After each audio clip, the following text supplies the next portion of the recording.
كم جدلت كلمات الله من جدل كم جدل كلمات الله من جدل فيه وكم خصم البرهان من قاسم فيه وكم خصم البرهان من قاسم مولاي صل وسلم دائما أبدا على حبيبك خير الخلق كلهم كفاك بالعلم في الأمي معجزة كفاك بالعلم في الأمي معجزة في الجاهلية والتأديب في اليتم في الجاهلية والتأديب في اليتم مولاي صل وسلم دائما أبدا على حبيبك خير الخلق كلهم. بسم الله الرحمن الرحيم نحمده ونصلي على رسوله الكريم أما بعد. مولاي صل وسلم دائما أبدا على حبيبك خير الخلق كلهم.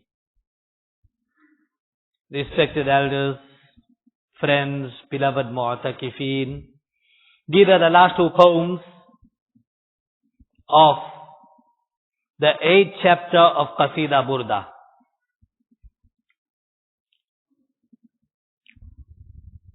Allama Busairi rahmatullahi finishes off this sensitive topic of jihad in a very unique way. The foundation of Islam is La ilaha illallah Muhammadur Rasulullah. Tawheed and Risalat. No one worthy of worship but Allah. And second, Muhammad sallallahu alayhi wasallam is the Rasul of Allah. These are the two foundations of Islam. If anyone has to deny the first one, Tawheed, then we will oppose them. And if there are people that believe in the oneness of Allah, but they do not believe in the risalat of Rasulullah sallallahu alaihi wasallam, then too we will oppose them. And all the wars of Rasulullah sallallahu alaihi wasallam took place with these two groups of people. The mushrikeen of Makkah, some of whom believed in the oneness of Allah, but they worshipped idols. Or there were those who did not even believe in the oneness of Allah. And then the Jews and the Christians, there were those that in their own understanding believed in Tawheed, although that Tawheed is not accepted in Islam, but they did not believe in the Risalat of Rasulullah sallallahu alaihi wasallam. All the wars of Rasulullah sallallahu alaihi wasallam were surrounded around these groups of people. People not believing in Tawheed or people not believing in the Risalat of Rasulullah sallallahu alaihi wasallam. And realistically speaking, the kuffar of Makkah believed in Nabi sallallahu alaihi wasallam. But it was because of political reasons, they created an impression as though they did not believe in the Risalat of Rasulullah sallallahu alaihi wasallam. Whereas in the heart of hearts, they knew that Rasulullah sallallahu alaihi wasallam is a true prophet of Allah. They have seen the life of Nabi Kareem sallallahu alaihi wasallam. They used to call Nabi Kareem sallallahu alaihi wasallam as-Siddiq. They used to call Nabi Kareem sallallahu alaihi wasallam al-Amin, the honest one and the truthful one. During the Sulh of Hudaybiyah, which took place in the 6th year after Hijrat, when a peace treaty was drawn up, then the peace treaty was being dictated. Nabi Kareem sallallahu told to Hazrat Ali radiallahu ta'ala, write down, Hada ma qada Muhammad Rasulullah. This is that which the Rasul of Allah have agreed upon.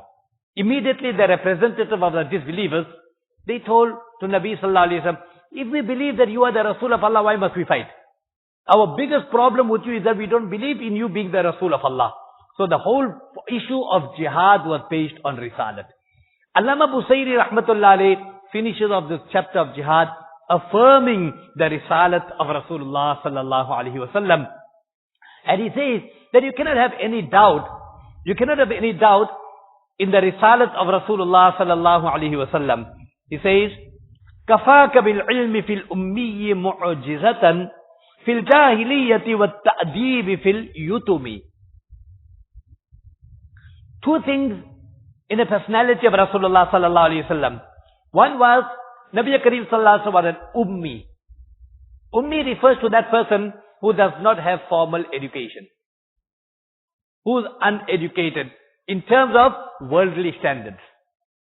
And second, Nabi Kareem sallallahu alaihi wasallam was an orphan. And normally when a person is an uneducated person, then he does not have knowledge. But when we look into the personality of Nabi Kareem sallallahu alaihi wasallam, he is a fountainhead of knowledge. Now, without being formally education and being a fountainhead of knowledge, that itself should tell you about the authenticity of the nubuwwat of Rasulullah sallallahu alaihi wasallam. Secondly, when a person is an orphan, then he doesn't have a fatherly head on him. Then he doesn't have that high level of discipline, or basic discipline, leave aside the high level of discipline in him. But look at the Rasul of Allah, that he's a fountainhead of knowledge. In the hadith, Nabi Kareem sallallahu alaihi wasallam mentioned, "Utitu ilm al-awwalin wal-akhirin." Allah has given me so much of ilm of the people of the past, ilm of the people of the future. Obviously, Nabi Kareem sallallahu alaihi wasallam was not alimul ghaib kulli. Nabi sallallahu alaihi wasallam had in some information, trinklings of the ghaib, but complete ghaib of the unseen, that is best known by Allah tabarak wa ta'ala. But Nabi Kareem sallallahu alaihi wasallam had great extensive knowledge and whatever he had, it was not without asbab, it was with wahi from the side of Almighty Allah tabarak wa ta'ala. And look at the discipline of Nabi Kareem sallallahu alaihi wasallam, a person being an orphan. He normally, family people probably will look after him a little bit here, there, etc. But the fatherly figure behind him, disciplining the child, that was not behind Nabi Kareem sallallahu alaihi wasallam. In spite of that, Nabi Kareem sallallahu alaihi wasallam was the fountainhead of discipline. Nabi Kareem has the highest level of discipline. And this is what Allah says in the Quran Kareem, لَقَدْ كَانَ لَكُمْ فِي رَسُولِ اللَّهِ أُسْوَةٌ حَسَنَةٌ. Look into the life of Nabi sallallahu alaihi wasallam. Beautiful example. The highest amount of discipline is found in the personality of Nabi Kareem sallallahu alaihi wasallam. So Allama Busayri says that, oh listener, why do you doubt about the authenticity of the prophethood of Nabi sallallahu alaihi wasallam? Look in his life, ponder, reflect, and you yourself, if you're truthful and honest, you definitely will come to a conclusion that it, indeed he's the Rasul of Allah. And when you believe in the risalat of Allah, and accompanied with the tawheed of Allah, then there's no need for jihad. Now it is simply to obey and follow Rasulullah sallallahu alaihi wasallam. So he says, "Kafa bil ilmi fil ummi mu'jizatan." It is sufficient for you as a miracle to have vast, unlimited knowledge in an unlettered person or in an ummi person. Where would an ummi have so much of knowledge? Fountain of knowledge. And the fact that Allah, the Rasul, is a fountain of knowledge and telling so many things that people do not know. The people with a greater amount of ilm at that time, for them it was mind-boggling. Isn't that speaks volumes about the authenticity of the prophethood? And that too, fil jahiliyyah, in a time of ignorance. At that time and point, Nabi sallallahu alaihi wasallam is telling such things of ilm that there was no other source of getting it besides the wahi of Allah. وَالتَّأْدِيبِ فِي الْيُتَمِ, and such noble etiquette, such noble discipline in an orphan. The fact that he's an orphan, and with all that, normally an orphan is neglected, but the Rasul of Allah, by divine order, was never neglected. Allah tabarak wa ta'ala nurtured Nabi Kareem sallallahu alaihi wasallam, and Nabi Kareem sallallahu alaihi wasallam was the best design of mankind. This takes me to just share some advices regarding adab and discipline. And with that we finish off with the 8th chapter.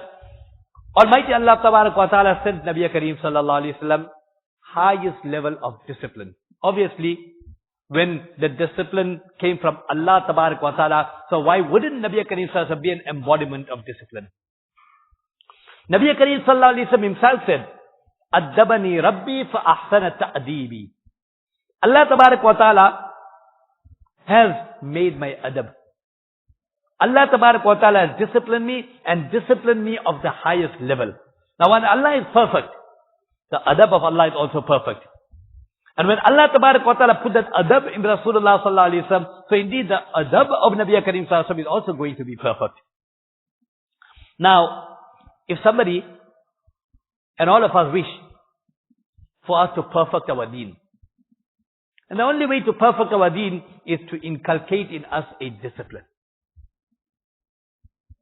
Nabi Kareem sallallahu alayhi wa sallam important to mention, or it's alluded to in many ahadiths, the effect of this, ad-deenu kulluha adab. Everything about deen is about adab. Everything about deen is about a discipline.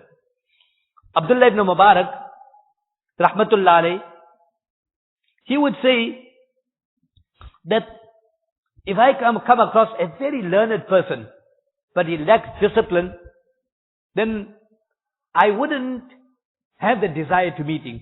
But if I have a person that is little learned, but he's got discipline, then I would have the desire to go and meet him so that I could learn a discipline from him. And that is why Faqih Abu Lays Sabarqandi rahmatullahi, he speaks about 5 categories of Sharia. One is faraz, second wajib, third sunnah, fourth nafil, and the fifth is adab. Now, if a person wants to be conscious and a person wants to be sensitive to the farz, then it has to start off from adab. If a person is sensitive to adab, discipline, he's going to be sensitive to what is nafil. Something not compulsory to do, but the fact that he's sensitive to adab, then obviously he's going to be sensitive to nafil. Somebody is sensitive to nafil, something not compulsory to do, then to a great extent he's going to be sensitive to sunnah. And if a person is sensitive to sunnah, he's going to be sensitive to wajib. And if a person is sensitive to wajib, that will lead him to be sensitive to farz. Otherwise, if a person is neglectful and adab, he's not going to care about nafil. And that would then lead him to negligence and sunnah. And that will then lead him to negligence to wajib and farz. So that shows that the adab is linked up to farz. That to the extent that a person got discipline in him, he's conscious, he's sensitive to issue of discipline, to that extent he's going to be sensitive to his faraiz and his obligations. That is why some ulama so beautifully mentioned it, and they say, Addibun nafs ayyuhal ashab, turukul ishq kulluha adab. Inculcate an adab in you, oh brother, oh friend, inculcate an adab in you. And the way of ishq, love for Allah tabarak wa ta'ala, it is all through adab. Did we see any ahlullah who don't have adab in them? Everyone from the ahlullah, the ashiqeen of Allah, they learned adab. And it is the love, it is the etiquette of love that will teach the person how to love. Otherwise, person gets married and he doesn't know how to love, he'll be kicked out from his wife faster than he entered into the marriage. So it is that love, you learn the principles of love, then only you'll be able to love Almighty Allah tabarak wa ta'ala. Now, what's the point? People, they brag about their academic qualifications. I'm an engineer and I got this degree and that degree. Or, I'm a doctor and I've got this skills and that skills. Or, I am an IT specialist and I've been employed by this big company and I'm the manager and director or a CEO of that company. Greatest educational skills, secular knowledge a person has. But you don't have discipline of talking. No adab of talking. We have no adab of dealing with people. We have no adab of tolerating the wife. With the greatest amount of secular knowledge and skills that you have, then little but the wife have to get angry and upset, you have an outburst of anger on her. Now what kind of discipline is that? And what did your secular knowledge do to you, for you just to simply tolerate your wife? So what right do you have to brag on that kind of information that does not have discipline in you? Likewise, what kind of discipline it is, what kind of secular knowledge that when we go to a toilet and we don't know how to make istinja and we don't know how to wash ourselves, what kind of discipline is that? That is why it is very, very important that a part of just to become a real human being, to become an Allah wala, learn discipline. In the tafsir of the Quran Kareem, Kunu Rabbaniyin. Become Allah wala. Simplified translation, Rabbaniyin, Allah wala ban jao. That the tafsir of that, it says that learn all the simple basic things of life. Not high mind-boggling things that goes beyond and above the head that the people can't even understand. Simple things. What brings all the problems in the home? What are the things that bring problem in our social life? It is because the people we don't have the discipline in us. If we would have discipline, then there wouldn't have been problems in the homes. The husband and wife wouldn't have been a problem. Parents, children wouldn't have been having problem. In the community, in society, there wouldn't have been problem. It is the lack of discipline that is causing all these problems. And that is why in every aspect, our akabir were very sensitive to that. Sometimes when we look at certain things about akabirin, then they would think that they're overdoing it. Meanwhile, these are basic disciplines of life. Once, Hazrat Mufti Shafi Sahib rahmatullahi alaihi, he was with his teacher, Hazrat Maulana Sayyid Asghar Hussain Sahib rahmatullahi alaihi.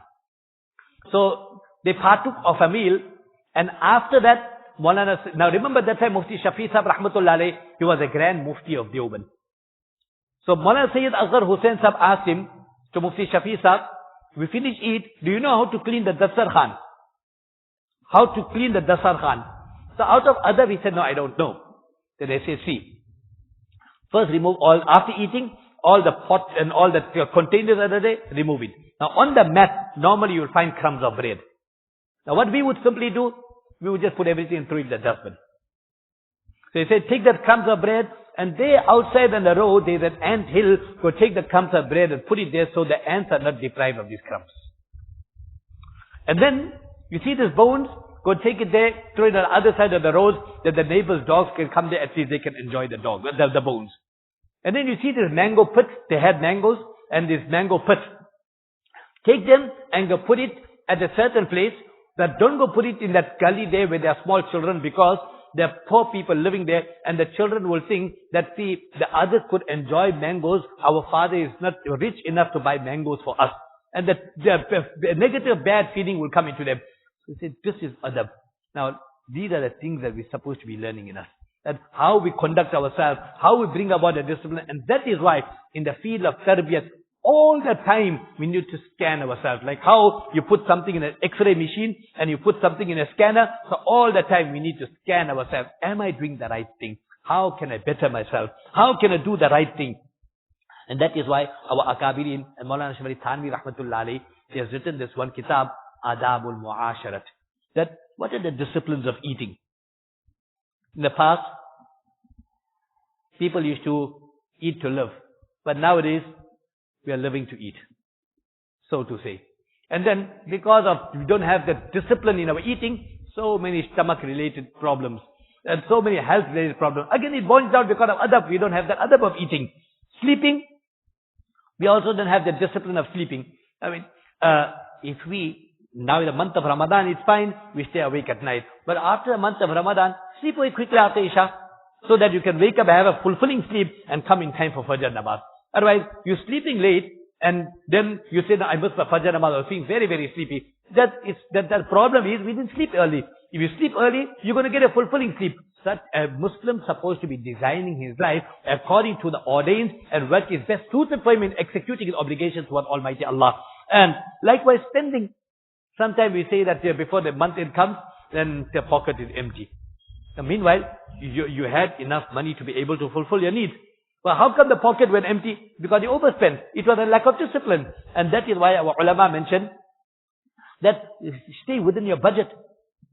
Don't spend beyond your budget. See what your needs are and spend your money according to your needs. One is a need and one is a luxury. Now, don't go beyond your needs and fulfill the luxuries of your life. We need to teach ourselves a discipline. What is a zarurat? What is a need and what is a comfort and luxury? Otherwise, we try to go beyond the needs and fulfill our luxuries, then we will suffer with our own needs at the end. That's why Maulana Shafi Thanvi rahmatullahi mentioned that jab zarurat ho bazar jana, bazar jakar ke zarurat talash na karna. Which means that when you have a zarurat, when you have good needs, then you go to a mall.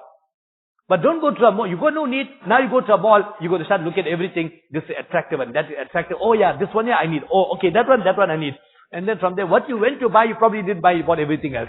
Now when you need the money to buy your basic needs, you don't have it. It is a lack of discipline. And that is why, especially in this zamana, when you look at almost all the financial times, every now and then companies are offering this credit card and that credit card. And then you find legislation on controlling credit cards. What was the need to give the credit card and then on top of that to make legislation to control credit cards? It is because the moment you got the credit card, now you're going to swipe that credit card and you're using it more than you need. Now people keep on swiping, and then finally at the end of it, they claim bankruptcy. They can't do it. And for that, there you find legislation also coming in. It all boils down to one thing, no discipline. Now, if we learn discipline, then obviously life will become much more easier for us. That is why it's very, very important for us, where Allama Busairi rahmatullahi ends up with a very important aspect of the life of Nabi Kareem sallallahu alaihi wasallam, that was ta'deebi fil yutumi. The Nabi Kareem sallallahu alaihi wasallam had the greatest amount of adab and the greatest amount of discipline in spite of him being an orphan. Remember at that time while being an orphan, but now being as a Nabi of Allah, then obviously he is now a perfect model and a divine design model for mankind and for humanity to come into us. Allah give us tawfiq. This is the end of the 8th chapter of Qaseedah Burdah. We've got 2 more chapters to do. The next one is about seeking forgiveness from Almighty Allah and shafa'at of Rasulullah sallallahu alaihi wasallam. The very purpose of this Qaseedah Burdah was, now Allama Busairi was sick, ill, paralysis, and he wanted to use this as a wasila to get cure and rahmat from Almighty Allah. So now coming the main focus of Qaseedah Burdah, where after praising different angles and vicissitudes of the life of Nabi Kareem sallallahu alaihi wasallam, now he's asking Allah for forgiveness, and he's asking that Nabi sallallahu alaihi wasallam make shafaat for him. And then right at the end, the last chapter, it is all about durood and salam to Nabi Kareem sallallahu alaihi wasallam. So inshallah, we hope that we can do it tonight. If it is not Eid tonight, we'll be able to do some portion tonight, and some portion, inshallah, we can try to finish it sometime tomorrow in the day. There's 2 small chapters, inshallah, we hope to finish it. Subhanallah bihamdihi, subhanakallahumma wa bihamdik, nashhadu an la ilaha illa anta nastaghfiruka wa natubu ilayk.